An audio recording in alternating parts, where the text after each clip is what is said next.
ये जो मेराज का सफर हुआ ना, सुनने में आया मेराज का सफर हुआ है, ये 3 स्टेज है इसकी। हाँ 3 मरहले हैं, एक ही बार नहीं हो गया फटाक से झट से आ गया। 3 स्टेज है। वीडियो गेम खेले होगा, वीडियो गेम ऊपर पहला स्टेज, दूसरा स्टेज, तीसरा स्टेज, तब जाकर कंप्लीट होगा मिशन का। तो मिशन तो 3 स्टेज के बाद कंप्लीट हुआ है, पहले 3 स्टेज है।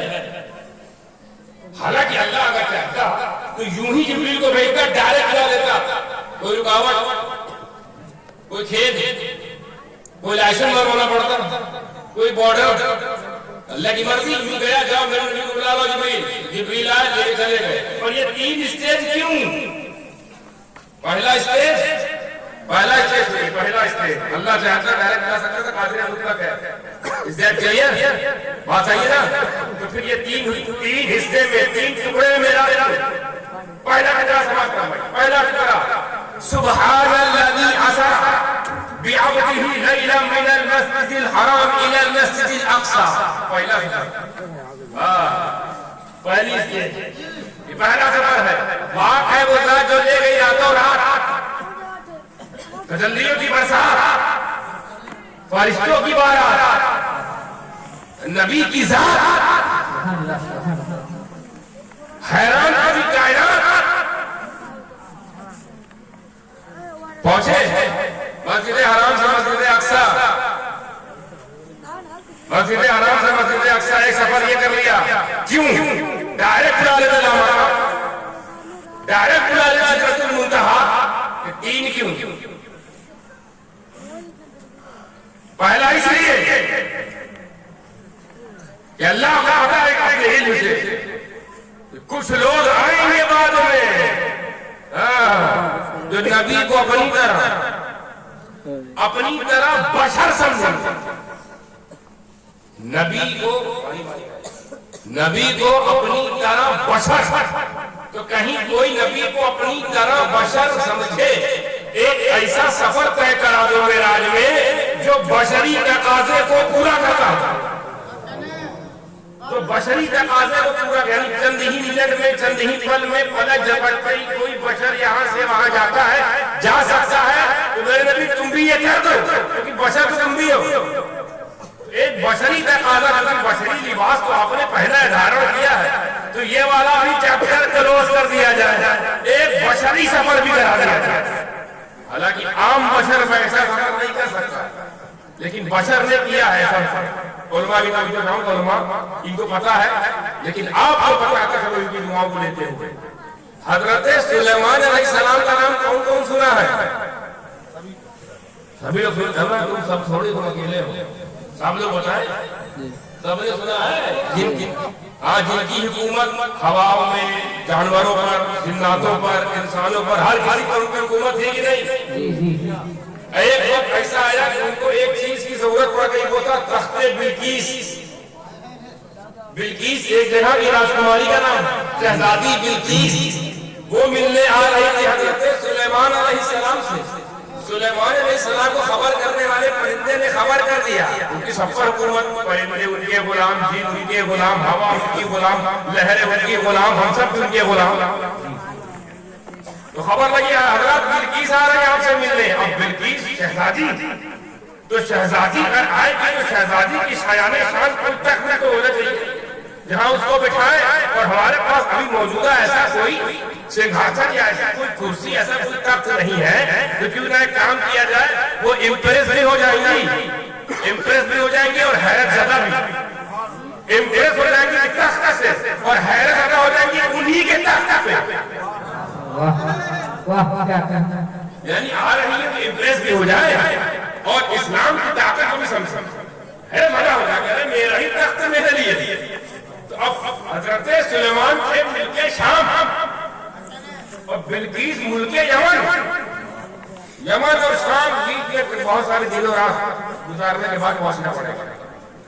हजरत ने कहा कोई है जो यमन से या शाम से, गालिबन मैं थोड़ा सा कंफ्यूज हूँ, समझ यमन से या शाम से तख्ते बिल्कीस अभी तुरंत कौन ला सकता? तो एक जिन्नात खड़े हुए, क्योंकि जिन्नात भी उनके गुलाम थे।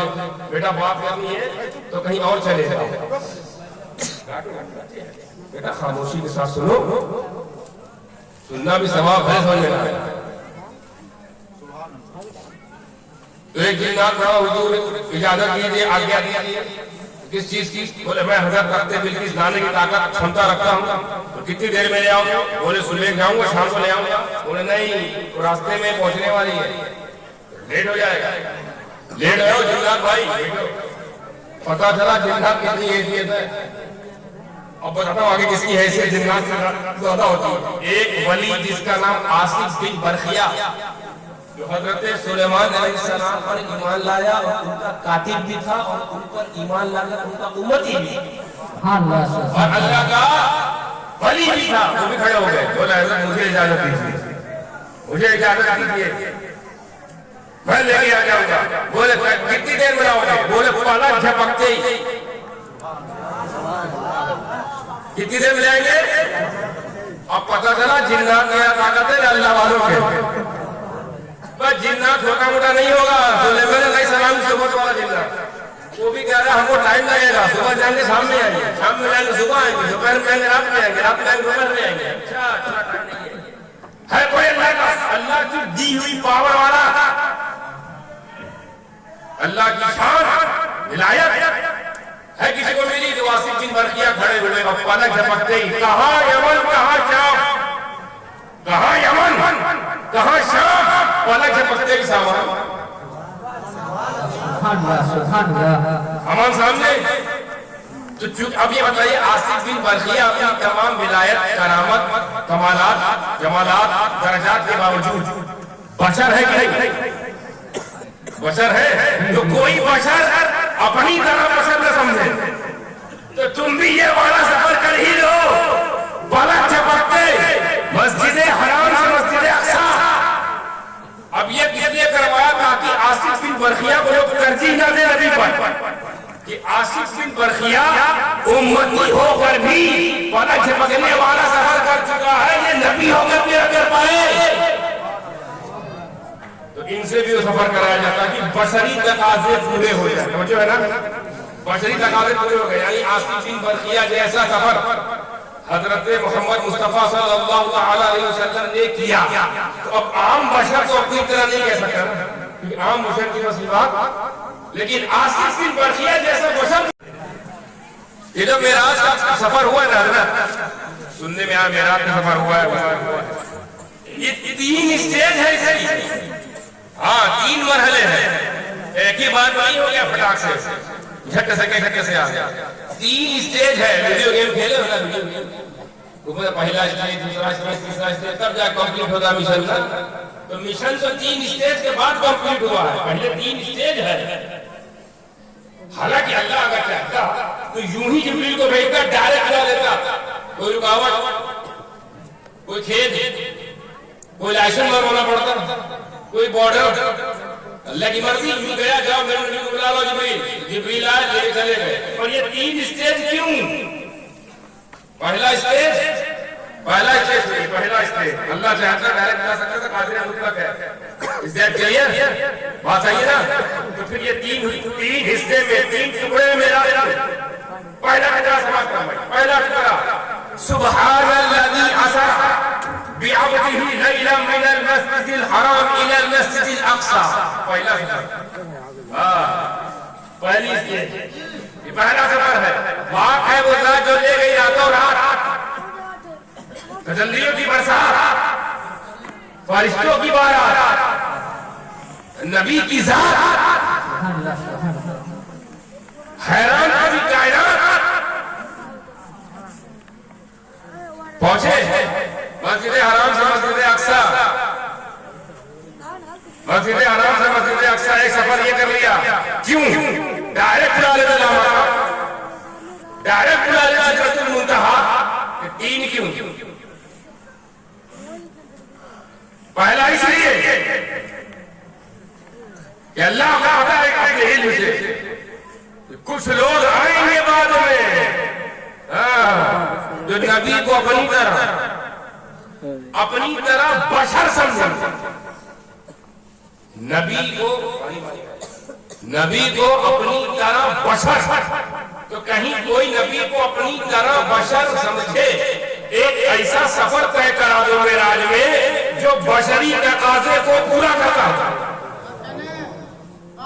बशरी तकाजे को पूरा चंद ही मिनट में, चंद ही पल में पलक झपकते ही कोई बशर यहाँ से वहां जाता है, जा सकता है। तो मेरे नबी तुम भी ये कर दो, क्योंकि बशर तो तुम भी हो। एक बशरी तकाजा, बशरी लिबास तो आपने पहना है, धारण किया है, तो ये वाला भी चैप्टर क्लोज कर दिया जाए, एक बशरी सफर भी करा दिया जाए। हालांकि आम बशर में ऐसा सफर नहीं कर सकता, लेकिन बशर ने किया है ऐसा। उलमा भी तो नाम उलमा इनको पता है, लेकिन आपको पता था सब इनकी दुआओं को लेते हुए। हजरत सुलेमान अलैहिस्सलाम का नाम कौन कौन सुना है? सभी लोग सुना, तुम सब थोड़ी तुम अकेले हो, सब लोग बताए, सबने सुना है। हाँ, जिनकी हुकूमत हवाओं में, जानवरों पर, जिन्नातों पर, इंसानों पर, हर किसी पर उनकी हुकूमत थी कि नहीं? एक वक्त ऐसा आया कि उनको एक चीज की जरूरत पड़ गई, वो था तख्ते बिल्कीस। बिल्कीस एक जगह की राजकुमारी का नाम, शहजादी बिल्कीस। वो मिलने आ रही थी हजरत सुलेमान अलैहिस्सलाम से। सुलेमान अलैहिस्सलाम को खबर करने वाले परिंदे ने खबर कर दिया, उनकी सब पर हुकूमत, परिंदे उनके गुलाम, जीन उनके गुलाम, हवा उनकी गुलाम, लहरें उनकी गुलाम, हम सब उनके गुलाम। तो खबर लगी हजरत बिल्कीस आ रही है आपसे मिलने। अब बिल्कीस शहजादी, तो शहजादी अगर आएगी तो शहजादी की शायाने शान कोई तक में तो होना चाहिए जहां उसको बिठाए। और हमारे पास अभी मौजूदा ऐसा कोई सिंहासन या ऐसा कोई कुर्सी, ऐसा कोई तख्त नहीं है, तो क्यों ना एक काम किया जाए, वो इम्प्रेस भी हो जाएंगी, इम्प्रेस भी हो जाएंगी और हैरत ज्यादा भी। इम्प्रेस हो जाएंगी तख्त से और हैरत ज्यादा हो जाएंगी उन्हीं के तख्त पे। यानी आ रही है तो इम्प्रेस भी हो जाए और इस्लाम की ताकत को भी समझ है, मजा हो जाएगा, मेरा ही तख्त मेरे लिए। तो अब हजरत सुलेमान थे मुल्के शाम और बिल्कीस मुल्के यमन। यमन और शाम बीच में बहुत सारे दिन और रात गुजारने के बाद पहुंचना पड़ेगा। हजरत ने कहा कोई है जो यमन से या शाम से, गालिबन मैं थोड़ा सा कंफ्यूज हूँ, समझ यमन से या शाम से तख्ते बिल्कीस अभी अभी तुरंत कौन ला सकता? तो एक जिन्नात खड़े हुए, क्योंकि जिन्नात दिल के गुलाम थे। बेटा बात करनी है तो कहीं और चले जाओ, बेटा खामोशी के साथ सुनो, सुनना भी सवाब है, समझ लेना। तो एक जिन्नात खड़ा, हुजूर इजाजत दीजिए, आज्ञा दीजिए। किस चीज की? बोले मैं हजरत तख्ते बिल्कीस लाने की ताकत क्षमता रखता हूँ। तो कितनी देर में ले आओगे? बोले सुबह जाऊंगा, शाम को ले आऊंगा। बोले नहीं, तो रास्ते में पहुंचने वाली है, लेट हो जाएगा। लेट हो जिन्नात भाई, पता चला जिन्नात कितनी हैसियत है। अब बताता हूँ आगे किसकी हैसियत जिन्नात से ज्यादा होती है। एक वली जिसका नाम आसिफ बिन बरखिया, जो हजरत सुलेमान अलैहिस्सलाम पर ईमान लाया और उनका कातिब भी था और उन पर ईमान लाकर उनका उम्मती भी, और अल्लाह का वली भी था, वो भी खड़े हो गए। बोला मुझे इजाजत दीजिए, मुझे इजाजत दीजिए, मैं लेके आ जाऊंगा। बोले कितनी देर में आओगे? बोले पलक झपकते ही। कितनी देर में जाएंगे? अब पता चला जिन्नात नया ताकत है अल्लाह वालों के, बस जिन्नात छोटा मोटा नहीं होगा। सुलेमान अलैहिस्सलाम से बहुत वाला जिन्नात, वो भी कह रहा हमको टाइम लगेगा, सुबह जाएंगे शाम में आएंगे, शाम में जाएंगे सुबह आएंगे, दोपहर में आएंगे रात में आएंगे, रात में आएंगे दोपहर में आएंगे। है कोई अल्लाह की दी हुई पावर वाला, अल्लाह की शान विलायत है किसी को मिली? तो आसिफ बिन बरखिया खड़े हुए और पलक झपकते ही कहा यमन, कहा शाम, कहा यमन, कहा शाम, पलक झपकते ही सामान हमारे सामने। तो अब ये बताइए, आसिफ बिन बरखिया अपनी तमाम विलायत, करामत, कमालात, जमालात, दर्जात के बावजूद बशर है कि नहीं? बशर है। तो कोई बशर अपनी तरह बशर न समझे तो तुम भी ये वाला सफर कर ही लो। पलक झपकते मस्जिद हराम से मस्जिद अक्सा। अब ये इसलिए करवाया ताकि आसिफ बिन बरखिया को लोग तरजीह न दे नबी पर, कि आसिफ बिन बरखिया उम्मती होकर भी पलक झपकने वाला सफर कर चुका है, ये नबी होकर भी अगर पाए तो इनसे भी वो सफर कराया जाता कि बशरी तकाजे पूरे हो जाए, समझो है ना, बशरी तकाजे पूरे हो गए, यानी आसिफ बिन बरकिया जैसा सफर हजरत मोहम्मद मुस्तफा सल्लल्लाहु अलैहि वसल्लम ने किया, तो अब आम बशर तो अपनी तरह नहीं कह सकता, क्योंकि आम बशर की बस बात, लेकिन आसिफ बिन बरकिया जैसा बशर